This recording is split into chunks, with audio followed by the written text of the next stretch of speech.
Insurance isn't one size fits all. That's why drivers have enjoyed Progressive's Name Your Price tool for years now. With the Name Your Price tool, you tell them what you want to pay, and they'll show you options that fit your budget. So whether you're picking out your first policy or just looking for something that works better for you and your family, they make it easy to see your options. Visit Progressive.com. Find a rate that works for you with the Name Your Price tool. Progressive Casualty Insurance Company and Affiliates. Price and coverage match limited by state law. Pepsi Prebiotic Cola in original and cherry vanilla.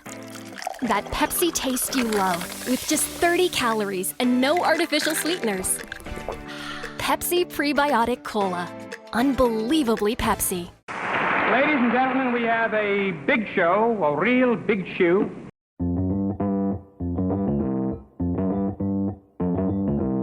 Live from Joe's mom's basement, it's the Stacking Benjamin Show.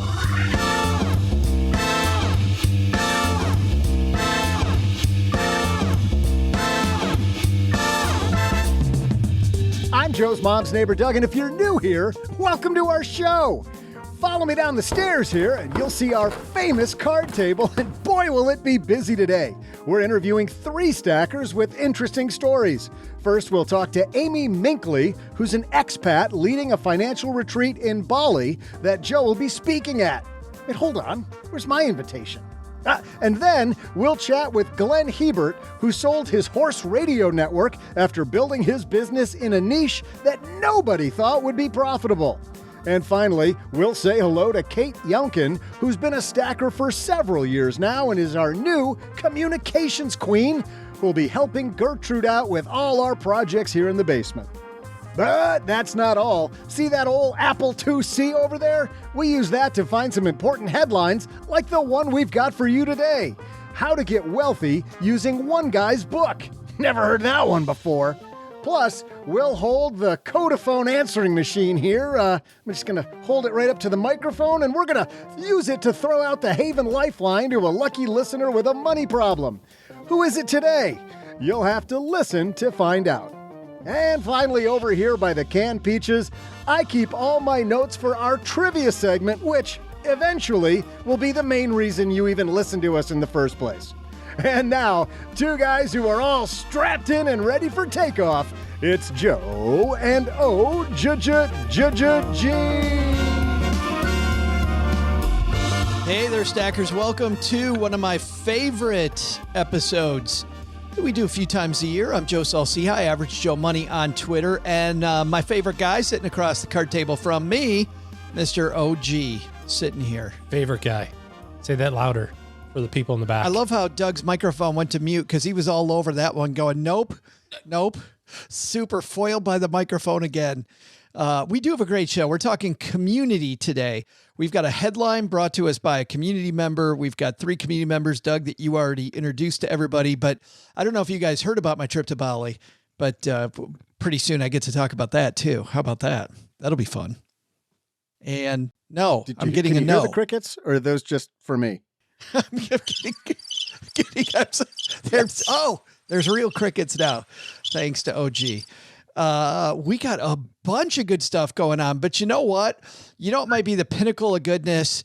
The best that we get ever might be right here. In business, there is no room for guesswork. Every shipment matters. Every deadline counts. And when you're trying to keep operations running smoothly, the last thing you need is uncertainty. That's why reliability is at the core of USPS Ground Advantage. From the moment your package is first scanned in, it moves through a secure nationwide network, aiding in a timely and accurate delivery. You get near real-time tracking so you can keep up with your shipments. And with affordable upfront pricing, there are no hidden fees or surprise surcharges to throw off your cost sheets. It all adds up to predictable deliveries you can depend on, because knowing your logistics are handled lets you focus on everything else, your customers, your team, and the future you're building. Visit USPS.com/Ground Advantage to start shipping with confidence. USPS Ground Advantage. We mean business. I had a breakfast mentoring meeting yesterday with a young woman who was just amazing. She is graduating from college with a degree in wealth management, and she reached out hoping for some pointers. And listen, if somebody's in Texarkana and wants to go into this beautiful field of personal finance and helping people get their money together, that is incredible. But even more incredible is how she reached out, how she was trying to network. And I was having a discussion that finding the right person and avoiding the wrong person for a role, that's what can make or break an organization. And we just don't see that many qualified people. So how do you find them? Well, Indeed sponsored jobs is a boost whenever you need to find quality talent. If you're hiring, Indeed is all you need. You can stop struggling to get your job post even seen on other sites. You'll match with quality candidates with Indeed's sponsored jobs. Get matched with and hire quality candidates who can drive the results you need. Reach candidates who meet your specific criteria like skills, certifications, or location. It drives me crazy when I'm matched with all kinds of people who aren't a fit. I don't have that kind of time. People are finding quality hires on Indeed right now. In the minute I've been talking to you, companies like yours made 27 hires on Indeed, according to Indeed data worldwide. Sponsored jobs posted directly on Indeed are 95% more likely to report a hire than non-sponsored jobs. Spend less time searching and more time actually interviewing candidates who check all the boxes. Less stress, less time, more results. When you need the right person to cut through the chaos, this is a job for Indeed sponsored job. And here's what's cool, Stackers. You're going to get $75 in sponsored job credit to help get your job the premium status it deserves at Indeed.com/podcast. Just go to Indeed.com/podcast right now and support Stacking Benjamins by saying you heard about Indeed right here at Stacking Benjamins. Indeed.com/podcast. Terms and conditions apply. Hiring, do it the right way with Indeed. I actually hope that we can do better than that. I think our community can do better than that. Don't get me wrong. That was all good stuff. But OG, you think we can do better? No, that is the top of the food chain. That is as good as it gets. Yeah. I mean, I think our sponsors, they're as good as it gets. They are as good as it gets. Our community's wonderful. You're about to hear why, so let's move. Hello, darlings. And now it's time for your favorite part of the show, our Stacking Benjamins headlines. Our headline today comes to us from Stacker Ed.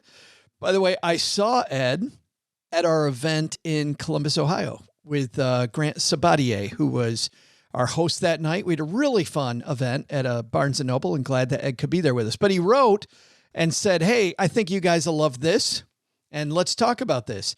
This is from the New Yorker. The secret to wealth is giving up pointless expenses and other lessons from my $28 book. This is written by Chandler Dean and Sarah Gruen. They write, more Americans than ever are struggling to make ends meet. Is this because wages have remained stagnant while expenses creep up? Could it be that healthcare costs more while insurance covers less? Predatory lenders, skyrocketing tuition, unregulated capitalism, and unfettered corporate greed? No, the problem is financial literacy. Too many young people are making idiotic short-term financial decisions that hamper long-term success. That's why it's so important they break that habit by purchasing my book, How to Stop Making Idiotic Short-Term Financial Decisions That Hamper Long-Term Success. MSRP $27.99. That's all we need, OG. If we get a book that will stop people from making idiotic short-term financial decisions that hamper long-term success. It's like the Latte Factor or that silly yellow book that I've got laying around here. What was that one called? That wonderful book. No, Trieste. Just to be clear, I think this is poking fun that there's so many books out there, but there's a few that need to be read. Yes. And that one needs to be read. The yellow one? The yellow one. The yellow one needs to be read. You go to the store, you find the yellow one. That's the one you want to buy. The one with all the phone numbers in it. That big yellow one? No. Yeah, that one. Okay.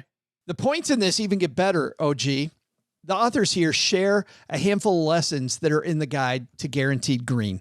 Well, if they're going to guarantee green, OG, we need to know these. Let's hear it. Number one, stop buying coffee and start saving for a house. How am I supposed to do my double side hustle if I don't have enough caffeine? I think that's your problem. I think your problem is priorities. Listen to this. A grande latte at Starbucks, which is absolutely an item young people still purchase, and the place at which they purchase it costs $3.65. Meanwhile, I think it costs more than that, by the way. I was going to say, not with the new olive oil that they're putting in there. That's the new thing. Was this written in 1897? It's like $142 now. Coffee was way cheaper back then. Meanwhile, listen to this. The median price of a home in the United States is around $400,000. That means if you just skipped one coffee per day, you could save up enough cash to buy your dream house in just over 300 years, people. Yes. See? Faux show. Second point, cut cost around the home. Let's say you're ahead of the curve and already have a place to live. The skipping has only just begun. The average American spends more than $100 on electricity every month. And as someone with an MFA in economics, I can tell you with a reasonable amount of confidence, that's $1,200 a year, OG. But imagine how much you could save if you simply didn't turn on the light during your middle of the night bathroom visits. How much earlier you'd retire if you just stopped opening your refrigerator. How many more vacations you'd take if you charge your iPad using your next door neighbor's potato battery, which won second place at the Johnson Middle School Science Fair.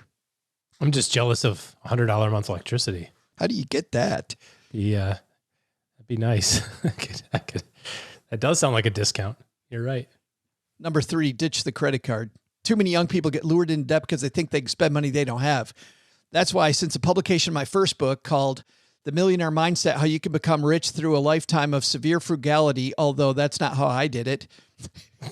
Looks good on you. That is a very true satirical way of looking at. Yes. How many? Although that's not how I did it. How many people in the personal finance community does that speak to? That's a lot of them. I've recommended that anyone who wants a stable financial future should stay the heck away from credit cards. Taken some criticism throughout the years from naysayers who contend the only way for a cash poor person to secure an apartment is to have a good credit score. To those people, I say, what are you doing being cash poor in the first place? Again, you're looking outward. You need to be looking inward to solve this problem. Which brings up, OG, the next point. I think we'll leave it here. Don't be cash poor. The number one prerequisite to being rich is having money. People forget this. I'd actually recommend getting as much money as you can. Agreed. Why is this the first we're hearing of this? I know. This is genius. Because we haven't bought the $28 book. Oh. That's because we haven't bought the $28 book. Yeah.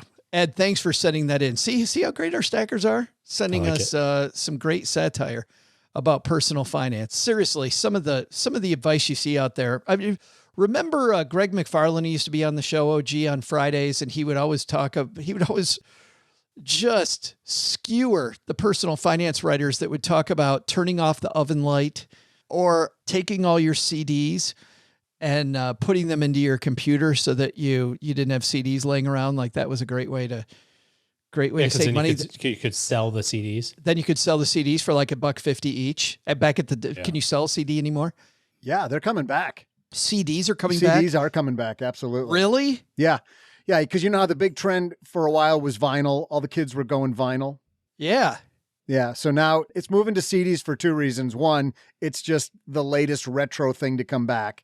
And 2, the audio quality on CDs is significantly better than streaming. Unless you're going pure lossless and all this other super high audiophile crap, CDs are actually really good. So they're coming back. And you sold all of yours. Of course I did.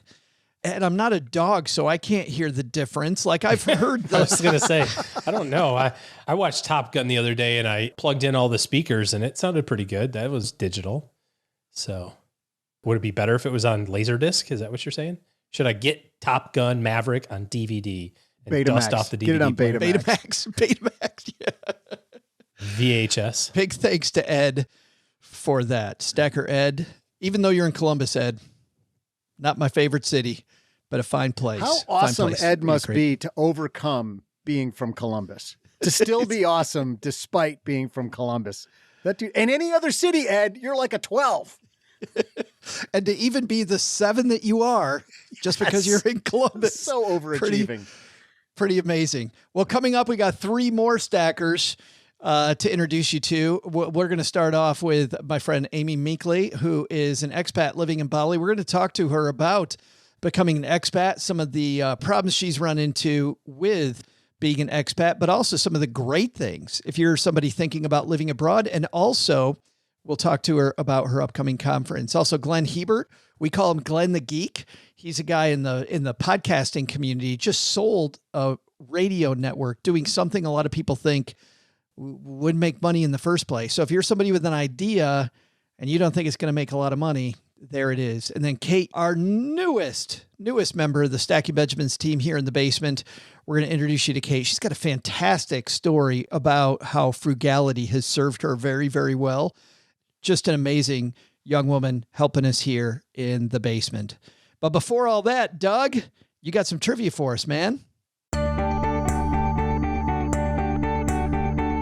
Hey there, Stackers. I'm Joe's mom's neighbor, Doug, and I am super excited to hear these interviews with fellow Stackers about how they made all their money.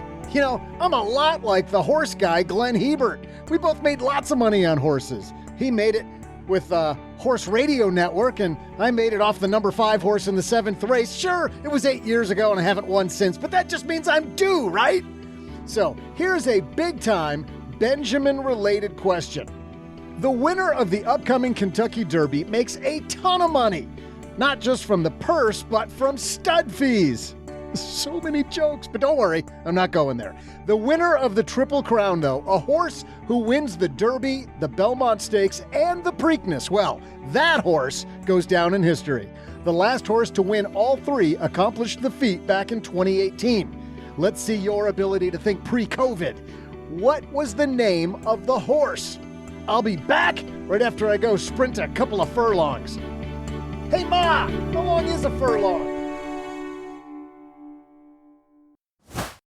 You're listening to this podcast, so I know you've got a curious mind. Here's a helpful fact you may not know yet. Drivers who switch and save with Progressive save over $900 on average. Pop over to Progressive.com, answer some questions, and you'll get a quick quote with discounts that are easy to come by. In fact, 99% of their auto customers earn at least one discount. Visit Progressive.com and see if you can enjoy a little cash back. Progressive Casualty Insurance Company and Affiliates. National average 12-month savings of $946 by new customers surveyed who saved with Progressive between June 2024 and May 2025. Potential savings will vary. You didn't start a business just to keep the lights on. You're here to sell more today than yesterday. You're here to win. Lucky for you, Shopify built the best converting checkout on the planet. Like the just one tapping, ridiculously fast acting, sky-high sales stacking, champion of checkouts. That's the good stuff right there. So if your business is in it to win it, win with Shopify. Start your free trial today at shopify.com/win.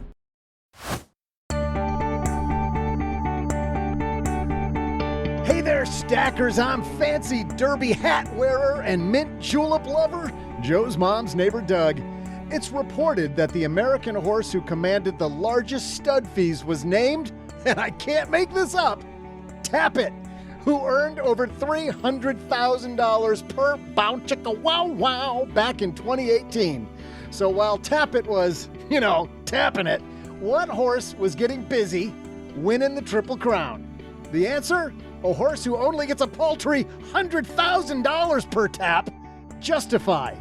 And now, no need to justify these guests. I'm incredible, I know. You're welcome. It's what pros do. It's Joe and some of our amazing stackers.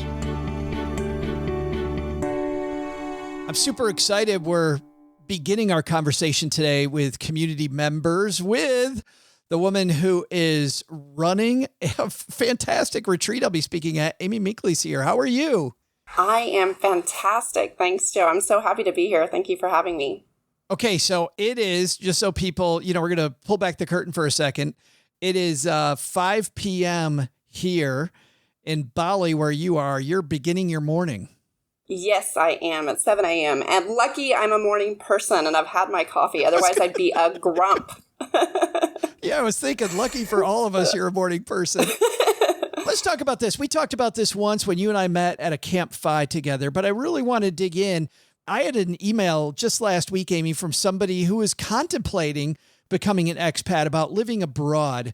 Can you tell me how you initially decided that living outside the United States was for you? Yes, I grew up in a small town in Texas, and the dream was born when I was 12 years old. My sister, who's 9 years older than me, went abroad, and she was working in Taiwan, and then she lived in the UK for a while, and I used to get these letters back from her, and I was so intrigued. It was, before there was YouTube and before there was all these travel channels on Netflix, and I didn't really have this concept of Asia or living in Europe. And hearing from her set that dream in my mind, because there weren't a lot of people where I grew up at all. Really no one traveling and living abroad. She went abroad to Turkey in her high school year. Oh, so wow. She had that dream because she was a reader, and seeing her example lit that fire in me. And then when I finished university, I already had that dream. I wanted to go abroad. I applied to different teach abroad programs, and I considered Taiwan and Korea. I got a few offers there, but Japan is where I landed, and I'm so happy. I worked for the Japanese government, teaching in Japanese high schools, and it was so much fun. It changed my life. I thought I would go abroad for 1 or 2 years, and now it's been 20. So it just opened my eyes. That's what most people in that program do, right? They just stay for 2 or 3 years. Right, exactly. And I'm so close to my family. So that was part of it. I thought, 1 or 2 years, and then I'll be back and I'll live in the U.S. for the rest of my life. I'm able to work it where I come home frequently, and I still feel like I'm an active part of my family's life. But I love the whole world, and I've done a lot of traveling other places too, but I absolutely love Asia. And this is where I started out and where I've been really all my 20 years, even though I've spent, half a year in South America and other places like that. Let's dive into this. What was easier than you thought that it would be? Because there's a lot of people that are thinking about this, Amy, but they get afraid. What was easier than you could have ever expected? I would say almost everything was easier than I expected. And it can vary a lot depending on where you go and what kind of program you're on. But the JET program, I was on a program with a lot of other teachers from all over the English-speaking world. So I met, I had wonderful Japanese friends, but I had friends from everywhere, which was beautiful. And because we all came at the same time, community was easier. And that's not always the case, because people sometimes move abroad and they're the only people in their community. Sure. And they have to work their way in. But I was over the top joyful with the people that I got to know, and they're still my lifelong friends. I visit them every time I go to the U.S. I'm visiting my closest friends from that program from 20 years ago. So that would be one thing. And then the Japanese people are so warm and welcoming. Well, and I was going to say, before we even get on to Japanese people, and actually this kind of transitions into that, Amy, because it sounds like for people that are worried about this, do some homework first and make sure there's a decent expat community. Is that kind of what you're saying? Because you went into a program, but if somebody's not, look for that expat community. And then my follow-up would be, I think, where you're headed, which is if you do find a nice expat community, are you then kind of removed from the true, quote, culture because you're just surrounded by other English speakers and not people that are native to that land? Yeah, I think it's a balance for me personally. Some people do love to go to really remote places. And I have, I've traveled and been to East Timor and been really surrounded by only locals. And I love that. It's beautiful and it's wonderful to discover that culture. But I think if I lived in East Timor for a year or 6 months, there would be something where I was missing a cultural common connection and being able to think deeper into topics, when we have a shared language. I like a mix of, having local connections and local culture and also having, a great expat community. And I love what you bring up, Joe, about thinking about the expat community, because expat communities vary by country and by region.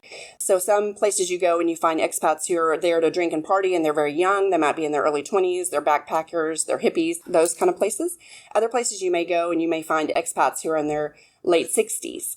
So, it's important to think about what kind of community do your listeners want to surround themselves with. If they love surfing, where do all the expat surfers, where do they set themselves up? So thinking about their interest and where those kind of expats might be.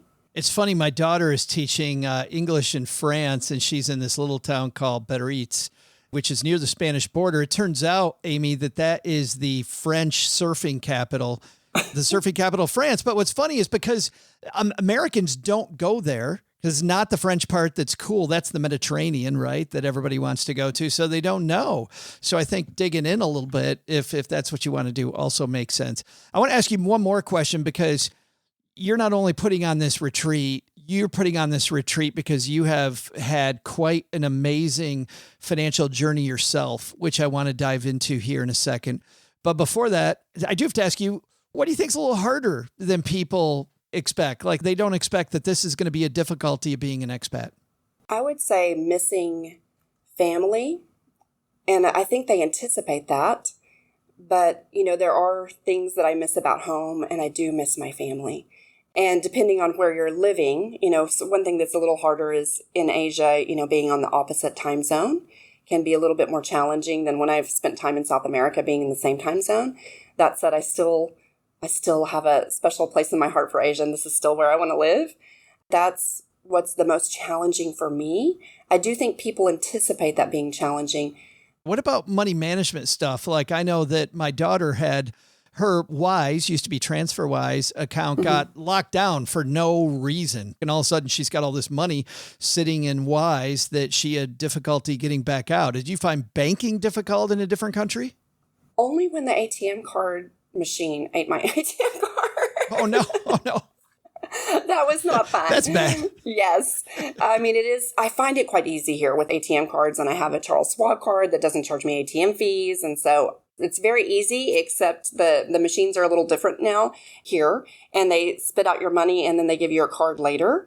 I was in a rush one day and I left, I grabbed my money and left my card in the machine because it's not the dip style that I'm used to in the US. Yeah. That was a hassle, trying to get a new card sent over to Indonesia because the mail system is not as great in Indonesia. But I had a great experience in Thailand with mail, Singapore with mail, Japan with mail. It's really Indonesia in particular, getting something sent over in the mail, and particularly if it's sent priority.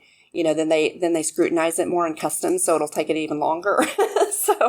So it does vary country by country what may be harder. But in Indonesia, Bali, I would say getting things in the mail and then possibly losing your ATM card in the machine or forgetting. I guess I should say forgetting. That's really the truth.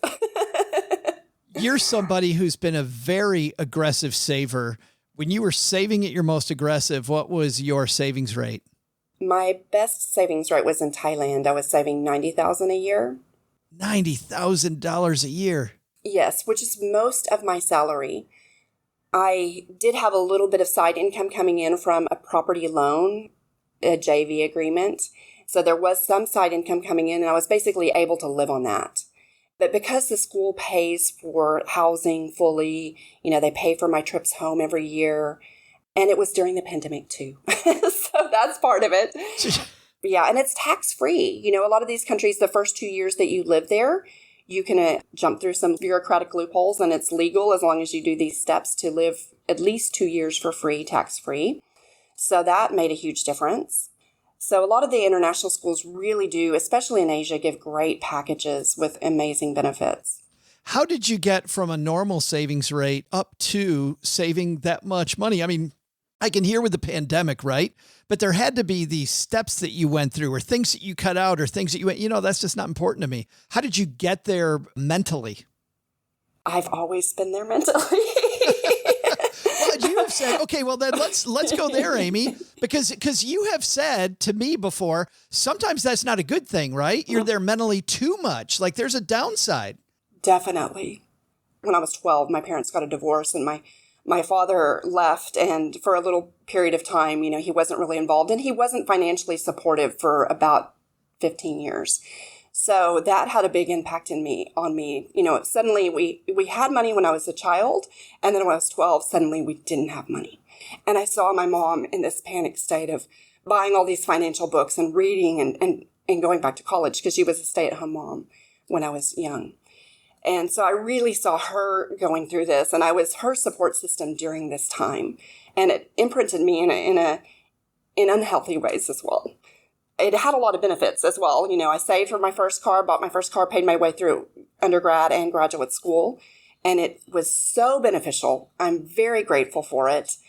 Taught me a lot, to pay my rent and my books and my tuition for school. And I graduated undergrad debt-free. It took me 5 years, but I really learned how to budget at a young age. And I lived in the yuckiest apartments I could find near campus. So I was a natural saver and budgeter from that fear-based scarcity mindset that money can disappear at any moment. That's what I felt like I took away as a child. And so as soon as I got, working in Japan, I wasn't able to save that much, $5,000 a year. This is 20 years ago. But then once I went back to graduate school and I got in with the international schools, I was dead set on how much can I save. I didn't really know for what reason. I didn't know about the FIRE movement at that time, but it was more coming from this fear that it could disappear at any moment. So I need to save now and invest it. I'm wondering, because you talked about from a scarcity mindset, and I know that your retreat this year coming up, which I'm super excited about. I cannot wait to come visit you. I'm so excited, not just about experiencing the culture there, but I know some of the people that are going to be there. I know some of the speakers that are going to be there. It feels like I don't know, maybe this retreat's for you, Amy, because it just feels like it's all about abundance, right? Like we're going to be talking much more about abundance than scarcity. Talk about that for a minute, about really why you decided to create a retreat. To give you a little bit of backstory to get to that question, I took 2 sabbatical years. So I had a job in India working, teaching kids who parents work at the UN and embassies and that kind of thing. And I was burned out. The international schools are amazing, but they do work me hard. And I worked hard. They didn't work me hard. I worked hard coming from from this old pattern of overworking. I didn't have a good balanced relationship. So I left to take 2 sabbatical years, and it was actually 1 that turned into 2. But I was so blissfully happy in Bali, and I really saw a different life and a different possibility for my life here. And I met people, entrepreneurs and amazing people who have left corporate America and corporate Europe to come here. And I saw that, and I walked away from it because I was nervous, because I'd been spending money for 2 years and I hadn't earned anything. And I went back to international school teaching, and I went to Bangkok, and I was deeply unhappy because I went back into an old pattern of overworking. And even though the school was great, it no longer was a life that I wanted to live. And I didn't know how to balance it well and have weekends and have evenings free. I was always on my computer and always working.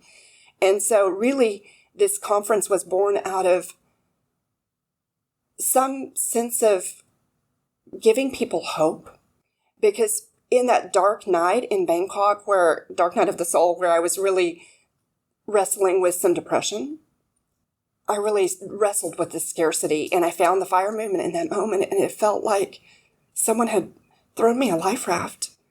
Suddenly I could see new possibilities for my life. And suddenly I figured out, okay, if I know the principles and I understand, how much money I actually need to retire and how much money I need to live on, and I know what it costs me to live in Bali, suddenly I realized I'm better off than I think. I don't need $5 million, which was my belief before. So really, FIRE saved me. Learning these principles and gaining the financial literacy saved me. I was also stuck in the pandemic in Bangkok and wanting to create community in Asia and on this side of the world, because this is my home. This is where I've lived. And hearing about all these conferences, I would jog around the lake where I lived in, northern Bangkok, and just in periods of frustration and feeling like, how can I be around people who are like-minded? And as soon as I quit that job, I went back to the U.S. and I attended 6 FIRE conferences in 9 months. So I was on a path, and I was so moved by the community. People are so warm-hearted. People got on my spreadsheet with me. They looked at my numbers. They logged into Vanguard. They looked at my asset allocations. People are so giving and, talking with me about my wound around money. And I felt like I got so much from that community. And I want to give back to that community as well. So that's my motivation to help. Yeah, it does help me as well to heal my money story, but also for others to bring them along on that journey and to show them Bali. Yeah, I think I know just from where you and I met outside of San Diego that I think that you saw that you're not the only one on that train. There are tons of people that need to see the abundance that's around them. And part of that is the number of people. When you surround yourself with these people, they're a huge part of the abundance mindset. There's a lot of things that I don't know, And when I surround myself with people who are on a path of thinking about what do I really value and how do I align my spending and my savings and my time and my energy to support that, it helps me to really think about the deeper questions in life and really reanalyze or reevaluate how I'm spending my life. And there's nothing more valuable than that, because it can save me years on my life. I love that. It's a great place for us to leave it, Amy, because it is about time. It's not about money. It's about, you've only got this one shot. It is sold out this year, guys. You can see why, because Amy's not passionate about this stuff at all. At all. Yeah, not at all. Yes, only slightly. For somebody to be that passionate this early in the morning in Bali is pretty damn amazing, Amy. It's the 5 Freedom Retreat. And by the way, people want to look into it. It is sold out this year. It is a much more international retreat for people that have gone to like Camp 5, where you and I met, or they're gone to maybe the Economy Conference or any of these other conferences. This is a much more global experience with people, speakers, and attendees from around the world. But check it out, the 5 Freedom Retreats with an S. And I have secured a few more rooms. So you have? Yes. So if listeners would like to be on the wait list for when I release those, go down and put their email on my contact page. That would be great. They can be the first to know. Come establish abundance with me and Amy. How great would that be? Yes. Pinch yourself, because you get to hang out with me and Amy. That's in Bali, exactly. In paradise. In Bali plus, yeah. Amy, thank you so much for getting up early and chatting with us. I super appreciate it. Thank you. Thank you for what you're doing for building financial literacy in the world, Joe. I appreciate it. And I'm super happy we have him finally in Mom's Basement. The man behind the Horse Radio Network, Glenn Hebert, or as we call him, Glenn the Geek. How are you, man? I'm terrific. How are you, Joe? Well, I'm fantastic. And, for people wondering about you and I being together today, this episode is normally about our stacker community, but you and I are in a different community, which I think we should encourage everybody to do. No matter what you do, there is magic in attending industry conferences. There's magic in getting together with the people you work with. And I know for you, networking's been a huge piece of getting your network to where it is. Yeah, and it was networking that introduced me to the person who introduced me to the person who ended up buying the business. There it is. And that was networking from 12 years ago. That was somebody that we had on our show 12 years ago and used to be a regular guest. And then I saw her at an industry conference last year and said, hey, I'm looking at maybe selling the company. And she said, I know our company's buying things. So within an hour, I had a meeting with the vice presidents of the company to talk about it. But that was only because of something I set up 12 years ago. I remember a family member of mine always told me, I'd say, if you want to be successful, go to conferences. It's like, I'm too busy. I don't have time to go to conferences. I would assert that this family member didn't have time not to go, and he would have been more successful more quickly had he gone. So if you're thinking that, people, I think you need to reassess. Networking is everything. The reason I believe in going to conferences is it's not who you know, it's who knows you. By being out and about in front of people, more and more people are aware of who you are. And in business, that's more important than who you know. It's the who knows you.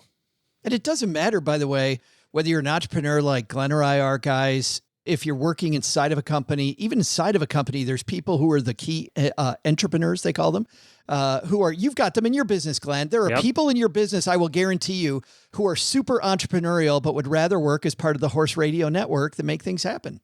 I would say that within a corporate environment like that, it's even more important who knows you. Well, we've got you on today because you have sold the Horse Radio Network, which you alluded to earlier. And congratulations, by the way. But before that, so when I first met you, I'm like, really? Horse Radio Network? Like three things I wouldn't put together at all. And yet you've got some amazing statistics, not just the number of people that listen to this, but the devoted number of fans. Tell me about deciding to niche down, because as you know, a lot of people, Glenn, a little too wide with what they're trying to do. You've got a very specific group of people you're trying to reach, and you did that very successfully. Yeah, when I started that was the goal. It was to do shows about horses. But within even the horse world, there's 100 silos. And our mission statement at the Horse Radio Network is uniting the horse world one show at a time. Isn't it, wait a minute, isn't it 100 stalls? I think it's 100. It could be 100 barns, 100 thousands of horse shows. I'm just like, we're so close to the right analogy. Yeah, exactly. So, I mean, it was always the goal was to unite the horse world one show at a time. And by doing that, we had to niche down into individual shows to bring them all together under the network. You know, we have done that. There's been a lot of people who have started competing in different sports or who have tried different things because they've heard it on the shows. So I feel like that's one of our most successful things is we've gotten people to branch out from what they're doing with their horses now into something new and maybe ended up staying with that something new.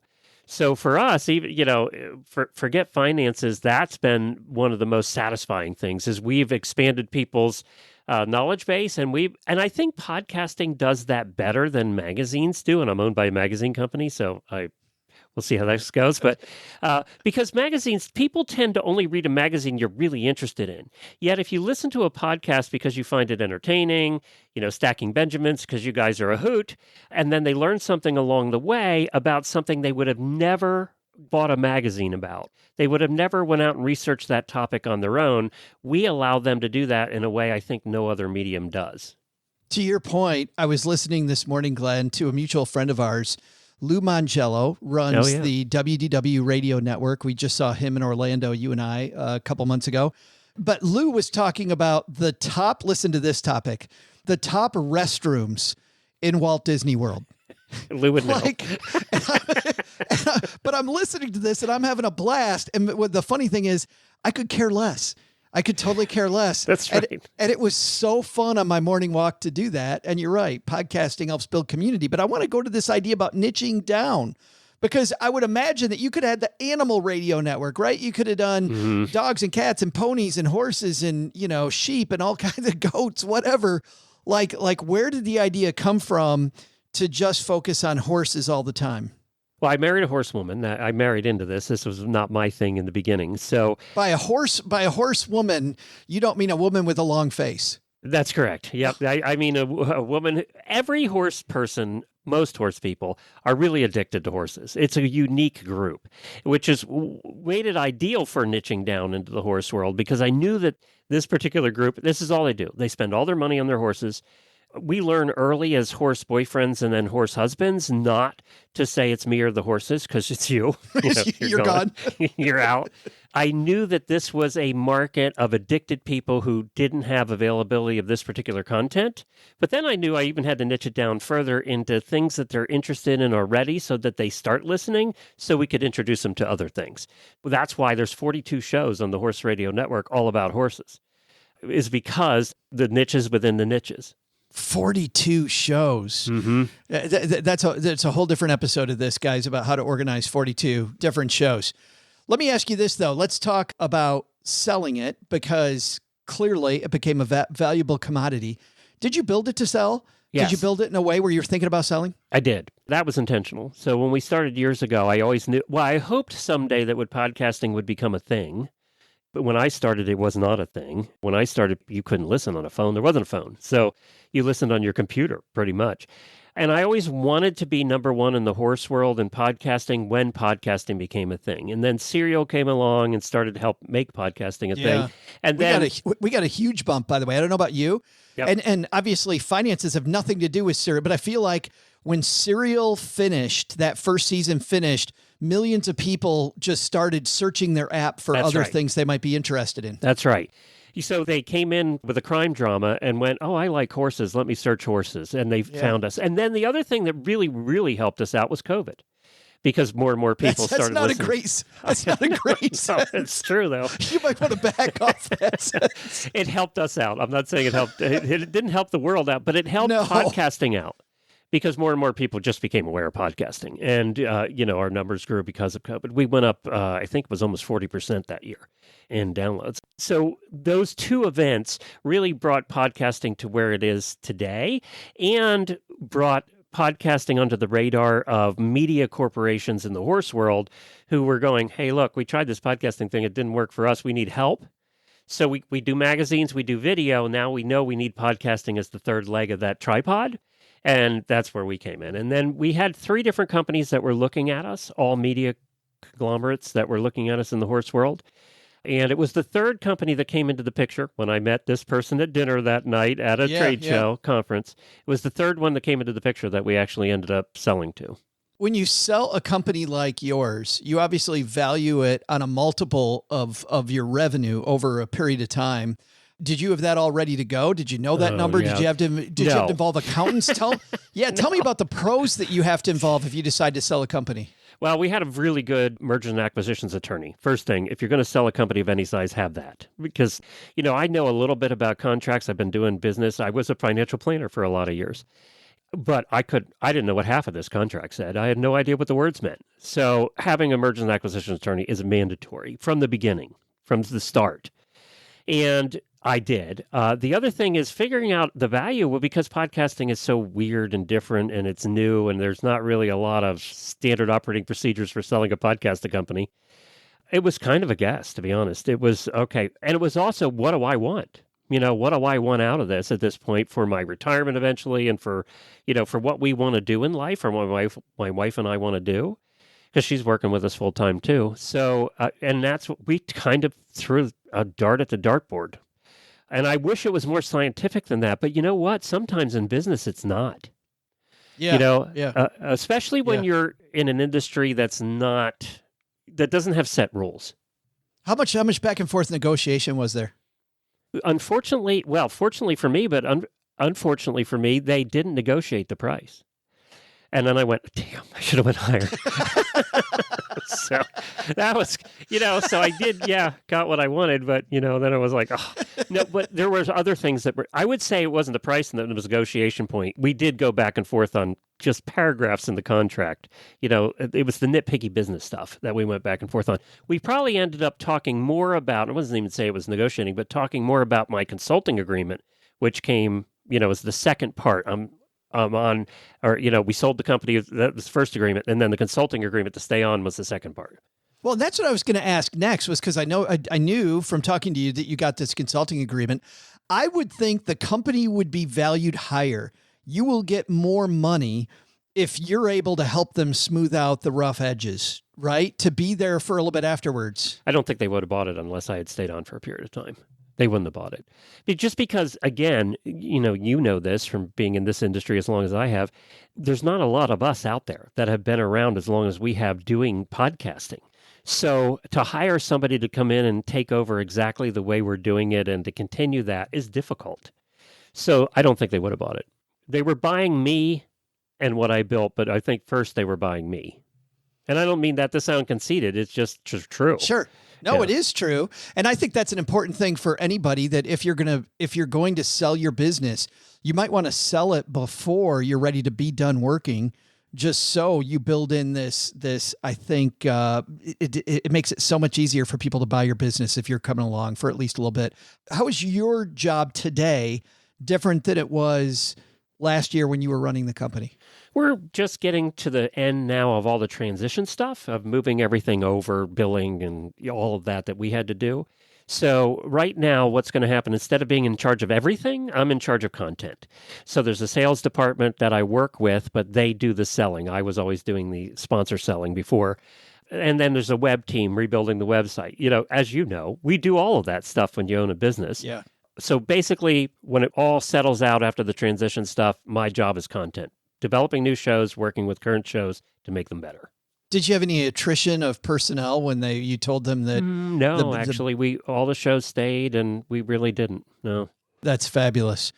My last question is this: I've always said, Glenn, that podcasting is so fun. I could imagine like an oxygen tank here. Remember when Don Imus was alive? And by the way, I'm not making a commentary about what Don Imus said or what he did. I'm just saying one thing about Don Imus was he had oxygen and he was still on the radio. I want to be that guy. Like that is total. I have so much fun doing this. I would do that. Is that you? Are you going to keep on the show? Yes, I do Horses in the Morning, which is one of the longest running independent daily podcasts in the world. We're at 31, almost 3,200 episodes. So I do want to keep doing that. But by the way, Glenn always uses that as a flex whenever we tell people we're on episode like 1300. Glenn's one of the few people on earth I who said goes, you'll catch up sometime. I can't because you do more per week than I do. But Glenn's one of the few people in the world who can go, oh, how cute. That's so cute. Yeah, Joe. that's really nice. It's a nice little number you have there.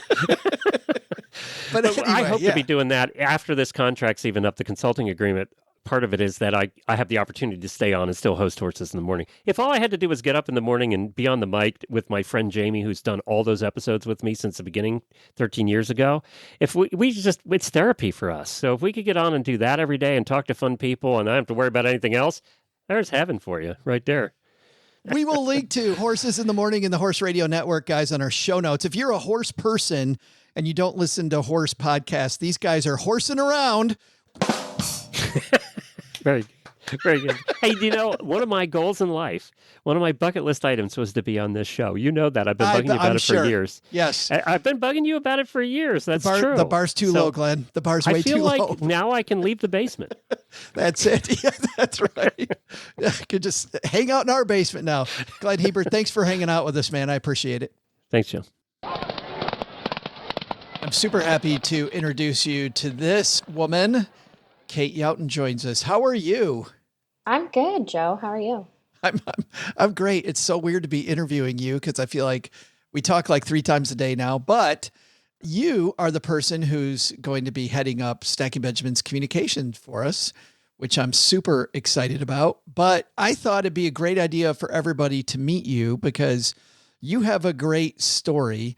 Let's start off with your nickname. I would like you to tell everybody how your friends refer to you and your penchant for maybe not spending that much money. Oh, I was like, nickname.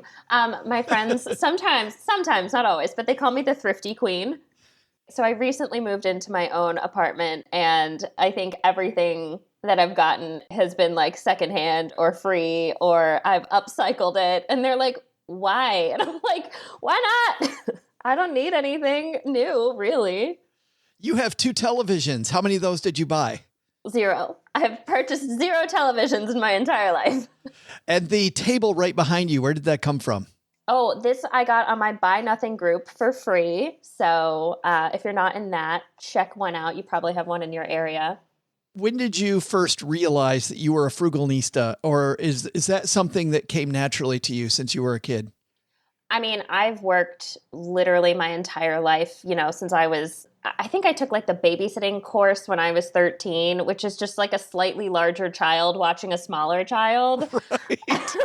Right. I wasn't qualified. I think there's a joke where it's like, all you can do is dial 911 a little faster. I remember, Kate, when I was 11, we had a 13-year-old babysitter and I was telling my mom, I'm like, really? It doesn't make sense, but whatever. So, I've been working since I was a child. And then I think I got my first W-2 job when I was 15 and a half. So it's just sort of always been a thing. But honestly, I've just, I would say pretty recently gotten more into sustainability. And I just, getting things secondhand, it's just giving them, a new lease on life. And it's just me. I don't need nice things. So I also live in Southern California and rent is so expensive. I'm like, I can't afford nice things. I can only afford the weather that I get here. Right. But were you always good with money? Yeah, I've always been good with money. I bought my first car. I've always bought my own car insurance kind of thing. I don't remember having any conversations about it with my parents. It was just sort of an expectation that you just do your own thing and you do it well. So your parents, did they have like a curriculum where they were teaching you money? Or was it just kind of apple doesn't fall far from the tree? I think that we used to do family meetings. Oh, cool. Yeah, and like we used to get an allowance and it was like $10, it wasn't that much, but it was like you had to put a certain amount in savings and tithing and then you could use the rest for whatever you wanted. So I think I remember doing that as a child, but I don't remember sitting down and having those conversations as a teenager. I just remember turning 15 and a half and my parents being like, let's go get your working papers. You have to get a job because when you turn 16, you have to buy your own car. Do you like that? I mean, if you had children, would you do that with them as well? know. I think that knowing what I know now, I think I'd like to have some more open, candid conversations. And don't get me wrong, I spent $200 on my first car. $200. $200. It was a 1993 Oldsmobile. And just to be clear, I am also a 1993 model. So I was definitely the coolest kid rolling into the parking lot. That is fabulous. I'm wondering just how much Bondo was on that car. Like how duct taped together was that? You know what? It was an Oldsmobile and that thing was just solid metal. I don't think there was duct tape to be found. How many miles? Oh, I don't even know. It had to have had over 100,000. Yeah. But it was just my stepdad, actually, it was just sitting in someone's like front yard and he went up and knocked on a door and the woman was like, oh, that was my late husband's car. Obviously he's not around to drive it. And she agreed to sell it to me. I think I spent more on like the title and buying new tires for it than the actual car. Yeah, but that's fabulous. I've got you and I met face to face for the first time when I was in LA on my book tour, which is we're recording this. I'm thinking back to a year ago when I was going from city to city. So it was almost exactly a year ago that we met. I would ask people this when I was doing these Million Stories interviews, and I'm curious because I don't know these about you. What is the biggest mistake you ever made with money? Oh, man. I try not to make mistakes, but I would say recently, and this is like a two-part answer. So first of all, since I moved into my own place in June, especially with inflation and my new apartment costs a little bit more than my last place, I've really been digging into my savings recently. And I mean like 60% is gone. And so I guess maybe just not being quite as mindful of my spending, especially given like the state of the economy. So I'd say my current biggest mistake is happening now. But I had a conversation with a friend recently. I feel like sometimes she and I, and probably other people too, think about savings the wrong way. And really what it's for is for accidents, for things that happen. And so when you put money in savings, you're automatically putting it behind you. And I think that it's easy to look at savings with like a forward mindset, like I'm using my savings for this in the future. But realistically, that's already in the past. Like it's already gone and it's already in the bank. You know what I mean? And it's for those kinds of mistakes or life events, I suppose. No, that always drove me crazy when I was a financial planner, when people would have these great opportunities and they would turn them down. They're like, well, I don't have any money. I'm like, you have all this money sitting in the bank. What are you doing? Like, this is the thing you've wanted to do. No. I can't touch that money because it's for exactly this. Yeah. And I've been feeling really guilty. I'm like, man, I've been digging into my savings a lot recently, et cetera. And it's like, that's literally what it's for. Like, I shouldn't feel bad about that. This wasn't money for the future. This was money from the past for now. Now. Yeah. As long as you have a plan, and obviously you do, and we don't need to get into this, but Kate's juggling so much stuff. Oh my goodness. I can't believe you have hair. That's where all mine went. And I'm not nearly as busy as you are. And then let's pat you on the back some too. I think this was always one of my favorite questions I'd ask people around the country. What's something you do really well that people can learn from?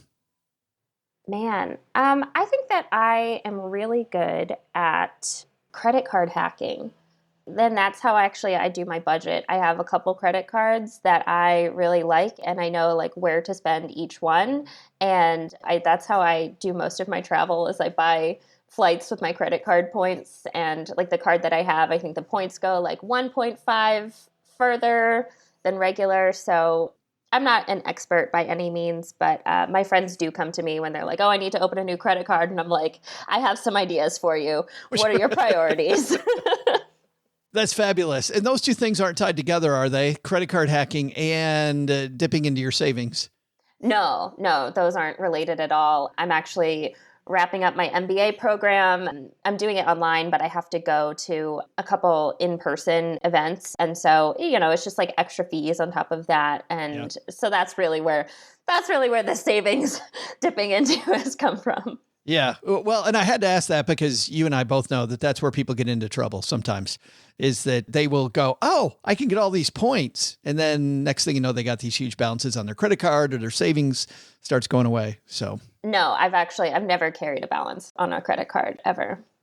So a couple things. I was so happy when you accepted the job with us. I just want to talk about this, about Stacking Benjamins and you. First of all, people wonder what it's like getting to know Gertrude, because you and Gertrude are kind of putting out the communications for us. Tell us about that relationship.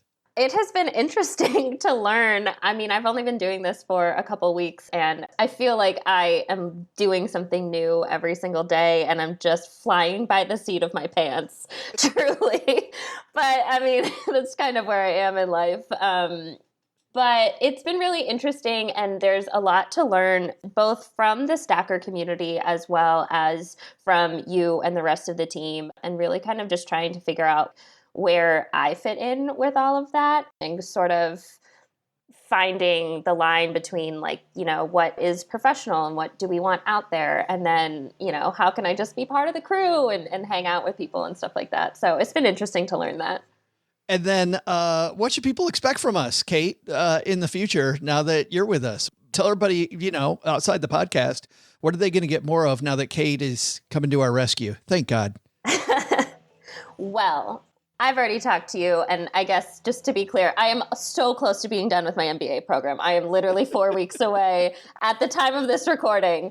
And so when I'm finished, I'm going to have so much more free time, and I really am so excited to sit down and just come up with a full-fledged marketing plan. I mean, that's what I went to undergrad for school for, and then just getting my MBA, really more of a business focus. So I think that what people can look forward to is some really cohesive marketing. And I mean, like, whether you're on our Instagram or our webpage or getting the 201, which everyone should be getting, but really kind of seeing a cohesion across all of the different platforms, and really knowing that who we are one place is who we are somewhere else. That's what I was really excited about as you and I talk about this, that because we've been juggling so much, we're very schizophrenic. Kate, seeing how schizophrenic our communications are. And this idea of cohesion really is exciting, because there's a lot of people out there that need a lot of help. And I'm super excited that they can get more help with us from us now that Kate's with us. No pressure, Kate. Only pressure all the time, but it's okay. Thanks for joining us and telling everybody a little bit about your money story, and welcome to the team. Thanks. Really excited to be here. And I don't know what the next year looks like, but it is going to be good. I promise you that. Hey, this is John in Seattle. And when I'm not telling terrible dad jokes to anyone who will listen, I'm Stacking Benjamins. Oh, big thanks to our Stacker community. Just phenomenal stuff that they're all working on, OG. Stacktastic. It is amazing. Hey, thanks to all of our Stackers, to Ed with today's headline, to Amy, to Glenn, to Kate, to Will. Fantastic stories. We will not only have links to all the different things we talked about today, Kevin at our 201 newsletter is going to dive in deeper into all these topics. If you're somebody that wants to live abroad, you're somebody that wants to start a business like Glenn did, and you would need to define your niche. If you're somebody looking to be more frugal like Kate, if you're somebody thinking about sarcasm like Ed in Columbus, I don't know how we're going to do that. I have no idea how Kevin's hearing this going, how am I going to do that? I have no idea, Kevin. That's why you do the 201 and I don't. But stackingbenjamins.com/201 is our newsletter.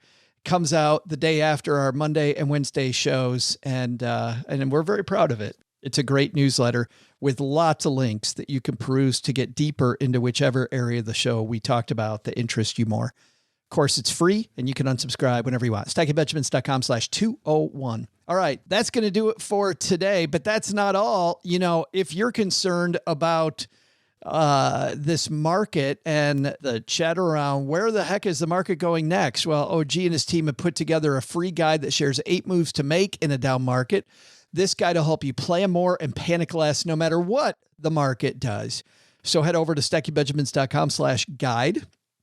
That's stackingbenjamins.com/guide and get this helpful free guide from OG and his team. All right. I think that's it. Well, it's not quite it. We got to know what we should have learned today. And for that, we go to Doug. Doug, what should we have learned today? Well, Joe, first, take some advice from Amy Minkley, Glenn Hebert, and Kate Younkin. Want to change your life? Just go do it. You have it in you to change tomorrow. Second, How about our headline segment from Ed? Maybe some of the best financial lessons that you don't need a guru to teach you. But the big lesson? Imagine being Justify or Tap It. A big check every few days and a fine filly in your crib? Man, I gotta be all up in that business.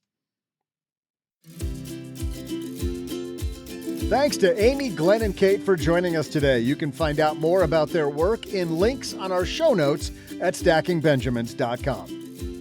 Thanks to Ed for today's headline. Have an idea for the show? Email joe at stackingbenjamins.com. Wait, that's too many Joe-ats. It's just Joe at stackingbenjamins. Well, wait, there's no just in the front of it. It's Joe. Oh, screw it. You'll figure it out. How do we find these stories? Most of our community stories come from our Facebook group in the basement.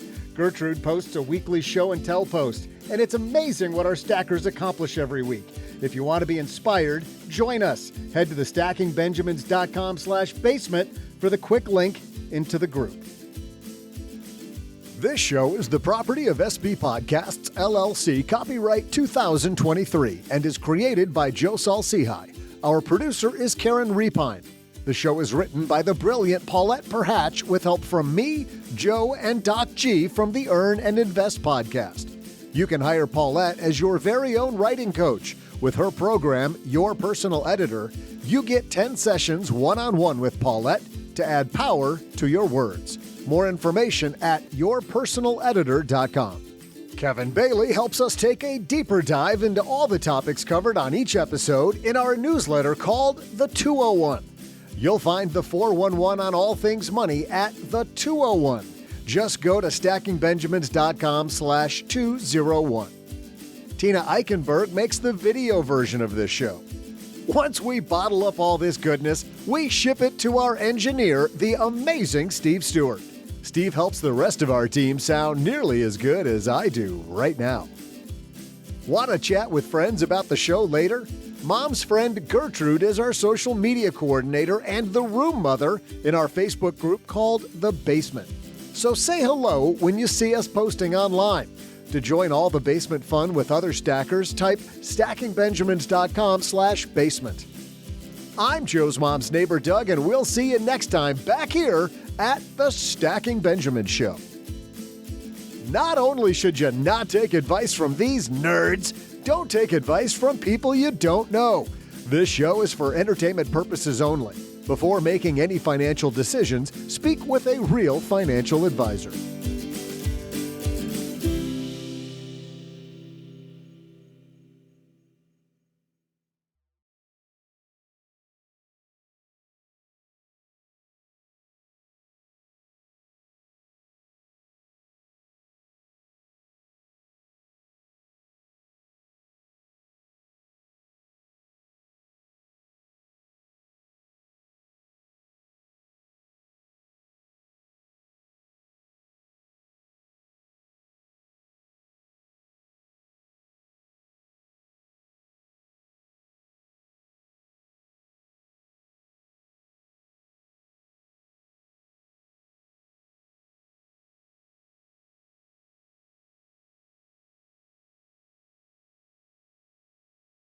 Doug, you like the caramel delights? Is that your pleasure? No, I don't think so.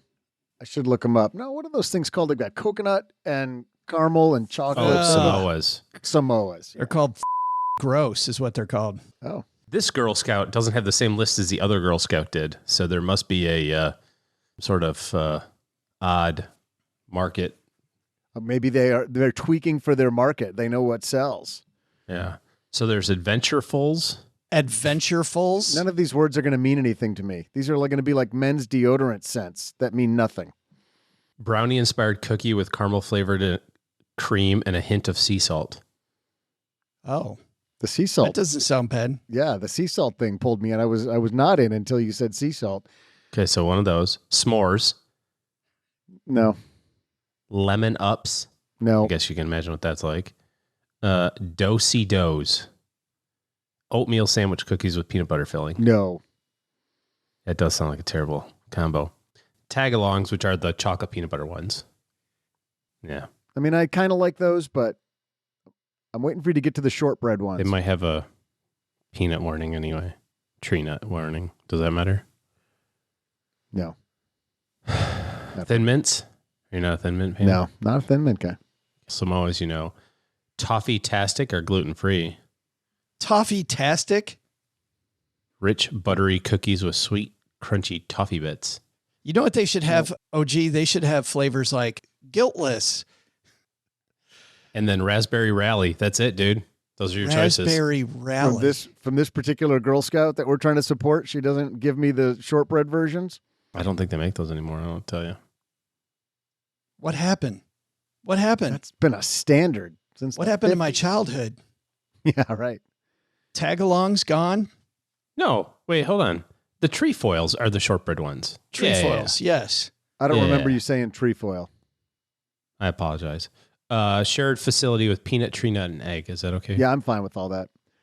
So Samoa's and trefoils. That's it. All of a sudden, the heavens just opened up. 9 boxes of each. 9 boxes of each. I'm not asking for much. 11 boxes I of want each. 2 flavors and all of the boxes that they have of those 2 flavors. This one's a little more expensive. The other ones were $5. These are $6 a box. Yeah, those folks in which one? Samoa's or from all of them this Girl Scout? Yeah. Central Indiana's milking the. You think the guy who sent me the link and said, "Hey, my daughter's doing this," and jack the price up and see the price up exactly. Right. Yeah. It's OG. He can do it. He's got all sorts of money available to him on credit. In parentheses, available to him on credit. And that's the way I roll. If you're a horse person and you don't listen to horse podcasts, these guys are horsing around. Wait, where's my... do I have it? Where's my... Nope, that's not it. Where's my... Nope, that's not it. Nope. Oh, come on. I've got a button here, Glenn. Somewhere.